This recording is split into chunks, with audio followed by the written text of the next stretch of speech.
మీకెందుకు గుర్తింపు రాలేదు అసలు ఆ టైంలో?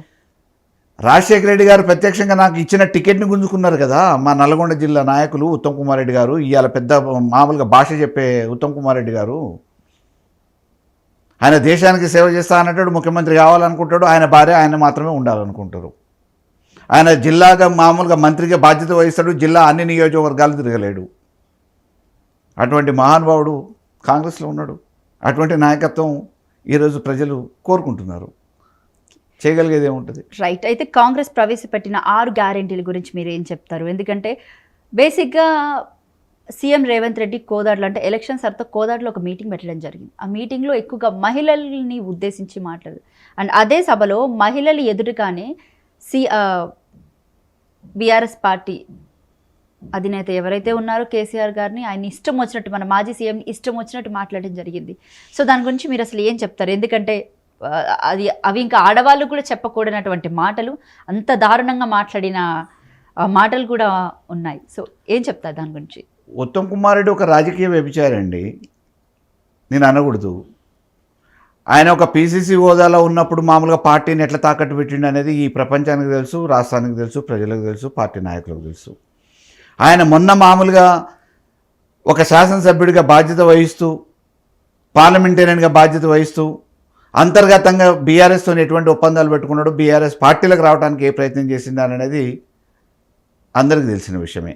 ఆఖరికి ఎన్నికలప్పుడు అధికారంలోకి కాంగ్రెస్ వస్తే నేను ముఖ్యమంత్రిని అవుతా, ప్రతిపక్షంలో ఉంటే నేను బీఆర్ఎస్ అధికారంలోకి వస్తే నేను అందులో మంత్రి అవుతా అని చెప్పేసి ప్రచారం చేసుకొని గెలుపు కోసం అడ్డదారులు దొక్కిన మనిషి. ఆయనకు ఒక నైతికత ఉందా? నైతిక విలువలు ఉన్నాయా? కాకపోతే మీలాంటి మీడియాని అంతా మేనేజ్ చేస్తాడు కాబట్టి ఈరోజు ఆయన చేసిన అఘాయిత్యాలు, అరాచకాలు, దొంగ వ్యాపారాలు బయటకు రావట్లేదు అంతే. లిఫ్ట్ల పేరు మీద చేసిన లూటీ ఎంత? ఇవాళ నిన్నగాక మొన్న మంత్రి అయిన తర్వాత సివిల్ సప్లైస్ మినిస్టర్గా వచ్చిన వారం రోజులలోనే మిల్లర్లను బెదిరించి 100 కోట్ల రూపాయలు అక్రమంగా సంపాదించింది. సీఎం రేవంత్ రెడ్డి కోదాడలో జరిగినటువంటి సభలో మాట్లాడిన భాషా విధానం గురించి మీరు అసలు ఏం చెప్తారు? ఈ కోదాడలో అని కాదు, రాష్ట్ర వ్యాప్తంగా కాంగ్రెస్ నాయకులకు ఈరోజు అడ్డు అదుపు ఎక్కడుంది? ఎవరు మాట్లాడినా కానీ వాళ్ళ భాష తీరే రకంగా ఉంది. ప్రజలే చర్చించుకుంటున్నారు, మేధావులు ఆలోచిస్తున్నారు కదా. ఇప్పుడు ఏదైనా మాట్లాడితే మామూలుగా మీరు నేర్పిన విద్య కదా అని చెప్పేసి అని అంటారు. ఒకవేళ మామూలుగా కేసీఆర్ గారు ఆయన స్థాయికో ఆయన వయసుని బట్టో మాట్లాడితే ఆయన మాట్లాడినట్టే మీరు మాట్లాడాలనే రూల్ లేదు కదా. ఇప్పుడు కేసీఆర్ గారు మాదిరిగా మాట్లాడాలనే ప్రయత్నం చేసిన రేవంత్ రెడ్డి గారు మాట్లాడుతున్న భాష ఏ రకంగా ఉంది, కోమటిరెడ్డి గారు ఏ సందర్భాలలో ఏ రకమైన భాషను ఉపయోగించారు, ఉత్తమ్ కుమార్ రెడ్డి గారు అధికారుల మీద రాత్రిపూట ఉత్తమ్ కుమార్ రెడ్డి ఫోన్లు వచ్చినాయంటే రాత్రిపూట 11 అయిందంటే ఫోన్లు లేబట్టడానికి అధికారులు భయపడతారు.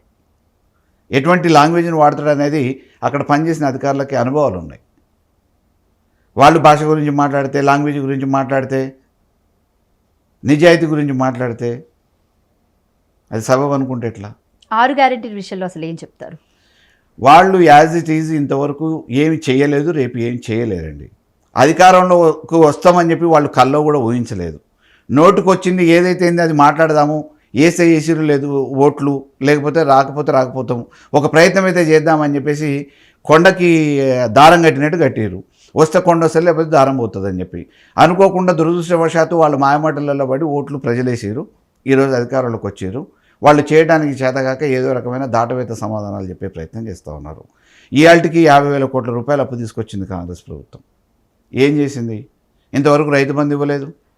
వాళ్ళు ఇస్తామన్న మామూలుగా మహాలక్ష్మి పథకం లేదు, పెన్షన్లు పెంచలేదు, ఉన్న పెన్షన్లను తీసేసే ప్రయత్నం చేస్తున్నారు. కొత్త పెన్షన్ల సంగతి దేవుడెరగా, 4,000 7,000 తెలియదు. కానీ ఆ 2,000 మామూలుగా నెల రావట్లే ఇప్పటికీ. ఇవాళ పల్లెలలో పరిశుభ్రత లోపించింది. ఇవాళ నిధులు లేవు అక్కడ. గ్రామాల అభివృద్ధి కోసం కాదు, పరిశుభ్రత కోసం శానిటరీ చేసే పరిస్థితి లేదు. శానిటేషన్ మొత్తం గాలి వదిలేసారు. ఇవాళ మామూలుగా గ్రామ పంచాయతీ కార్యదర్శులు పెట్టిన బిల్లుల్ని పట్టించుకునే పరిస్థితి లేదు. మధ్యాహ్నం భోజనం పెట్టిన వాళ్ళకి బిల్లులు లేవు. గురుకుల పాఠశాలల నాణ్యత లోపించింది, ఆహార లోపం జరుగుతూ ఉంది. ఎలకలు తిరుగుతున్నాయి, పిల్లులు గరుస్తూ ఉన్నాయి, మనుషులు చచ్చిపోతూ ఉన్నారు. అయినా వాళ్ళకి చీమ కుట్టినట్టు కూడా లేదు. రైట్. అయితే మరొక విషయానికి వస్తే కనుక రైతు రుణమాఫీ గురించి మీరు ఏం చెప్తారు? ఎందుకంటే రైతు రుణమాఫీ మొన్న 1,00,000 రూపాయల లోపు చేస్తామన్నారు. అలాగే 1,50,000 లోపు చేస్తామని చెప్పారు. రేపు ఆగస్టు 15వ తారీఖు 2 లక్షల లోపు అంటే 2 లక్షల వరకు రైతు రుణమాఫీ చేస్తామని చెప్పేసి హామీ ఇచ్చారు. అంటే 3 దఫాలుగా చేస్తామన్నారు. అర్హులైన రైతులు ఎంతోమంది వాళ్ళ పేర్లు లిస్టులో లేక ఆందోళన చెందుతూ బ్యాంకుల మడి తిరుగుతూ ఉన్నారు.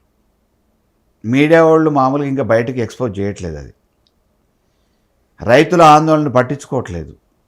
హైదరాబాద్లో ఎవరైనా వచ్చి చెప్పినవి మాత్రం మీడియా మామూలుగా ఎక్స్పోజ్ చేస్తుందేమో కానీ గ్రామాలలో జరుగుతున్న వాతావరణాన్ని, ప్రజల బాధల్ని అర్థం చేసుకునే పరిస్థితుల్లో, వాటిని చిత్రీకరించే పరిస్థితులలో మీడియా లేదు కాబట్టి ఈరోజు వెలుగులోకి రావట్లేదు.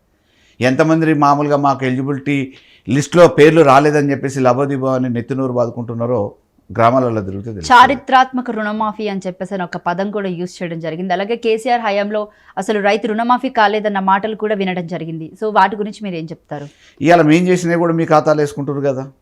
మేము చేసిన 25,000 ఇన్స్టాల్మెంట్ కానీ 50,000 ఇన్స్టాల్మెంట్లు కానీ ఆ బెనిఫిషియల్ లిస్ట్ అంతా కూడా మేమే చేసినామని మీ క్రెడిట్లు వేసుకుంటున్నారు కదా.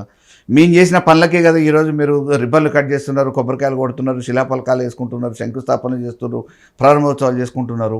ఈ 9 నెలల కాలంలో మీరు ఏమి అన్నీ ఎమ్మటే ఏడ కంప్లీట్ చేసిరని చెప్పేసి శిలాఫలకాలు వేస్తారు, కత్తెర పెట్టి కొబ్బరికాయలు కొడుతున్నారు, రిబ్బన్లు కట్ చేస్తున్నారు.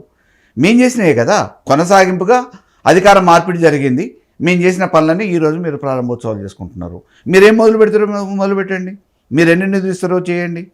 గ్రామాలలో మీరు ఇచ్చిన హామీలు నెరవేర్చండి. ఈ రాష్ట్ర ప్రజల కోసం, తిండి తిప్పలు లేని సామాన్యుల కోసం, వయోవృద్ధుల కోసం మీరు ఇచ్చిన హామీలు నిలబెట్టుకోండి. వాటి గురించి ఎందుకు మాట్లాడట్లే? ఇవాళ రైతు ఇబ్బంది పడుతూ ఉన్నాడు, అవపడట్లేదు కదా వాళ్ళకి. కరెంటు పోతూ ఉంది, ఇన్వర్టర్ల గురించి, డీజిల్ల గురించి, జనరేటర్ల గురించి తిరుగుతున్నారు. ఇవాళ వేసిన నారు బతికించుకోవడానికి నానా ప్రయాసపడుతూ ఉన్నాడు రైతు. వాటి గురించి కనీసం మందలిచ్చే నాదుడు లేడు. ప్రభుత్వం నుంచి ఏ ఒక ప్రజాప్రతినిధి ఇవాళ ప్రజా సమస్యల గురించి పట్టించుకునే పరిస్థితి లేదు. జేబులు ఎట్లా నింపుకోవాలి, వాళ్ళ శాఖలల్లో ఏ రకంగా కుంభకోణాలు చేయాలనే దాని మీద దృష్టి సారిస్తున్నారు తప్ప ప్రజల బాగోగుల గురించి, ఈ రాష్ట్ర అభివృద్ధి గురించి ఆలోచించే పరిస్థితి కాంగ్రెస్ పరిపాలకులు లేదు. రైట్. అయితే ఏం ప్రాజెక్ట్స్ తీసుకొచ్చారు అని అంటున్నారు కదా. సో త్వరలో అంటే ఆల్రెడీ ఇక్కడ మూసీ సుందరీకరణకు 1,50,000 కోట్లు కేటాయించడం జరిగింది. సో దానికి సంబంధించి ఆల్మోస్ట్ కొంతమేర అమౌంట్ కూడా రిలీజ్ చేయడం జరిగింది. సో ఏం చెప్తారు దాని గురించి? మూసీ సుందరీకరణ కోసం కానివ్వండి, ఆధునీకరణ కోసం కానివ్వండి, ఆల్రెడీ ఇంతకుముందు చైర్మన్ ఉన్నాడు, దానికి ఒక కమిటీ ఉంది, దానికి ఒక నిధులు ఉన్నాయి, దానికి సంబంధించింది ఉంది. మీరు ఏం నిధులు కేటాయిస్తారో నిధులు కేటాయించి పని చేసుకుంటూ పోతూ ఉండండి. నిన్ననేమో 50 లక్షల కోట్లు అంటారు, రేపేమో 1000 కోట్లు అంటారు, 500 కోట్లు అంటారు. ఏ రోజుకి ఆ రోజు కోట్ల మీద మాట్లాడుతున్నారు తప్ప ఆడ పని అయితే మొదలు కావట్లేదు. 50,000 కోట్ల నుంచి 1000 కోట్లు కదా. ఇప్పుడు పనే మొదలు కావట్లేదు కదా. మీరు ఎన్ని కోట్లు కేటాయిస్తారనేది కాదు, చేస్తున్న పనికి ఎంత అవసరమైతే అంత నిధులైతే తీసుకొచ్చి చేయండి. ముందైతే ప్రాజెక్టు స్టార్ట్ చేయండి. పనులు ఎక్కడ మొదలు పెట్టట్లేదు. మేము అది చేస్తున్నాం, ఇది చేయబోతున్నాం, మాకు ఇంత నిధులు 1,500 కోట్లు రిలీజ్ చేయడం జరిగింది. దానికి మరి ఎస్టిమేషన్లు మామూలుగా ఏం కాకముందు కాళేశ్వరం అంత పెంచిరు ఇంత పెంచిరు అని చెప్పినప్పుడు మీరు మామూలుగా ఎస్టిమేషన్ ఉన్న వాటిని సరిదిద్ది ఇంకా తక్కువ చేసే ప్రయత్నం చేయాలి కదా. ఏ రోజుకు ఆ రోజు ఇంకా పనే కాకముందు ఎస్టిమేషన్లు ఎందుకు పెరుగుతూ ఉన్నాయి? కమిషన్ల దగ్గర కొట్లాడవుతుంది కాబట్టి, ఎవరికి ఇచ్చేది వాళ్ళకి కావాలి కాబట్టి, కాంట్రాక్టర్ నుంచి ముందు వసూలు చేసే కార్యక్రమంలో ఉన్నారు కాబట్టి వాళ్ళు ఎస్టిమేషన్లు పెంచుతాం.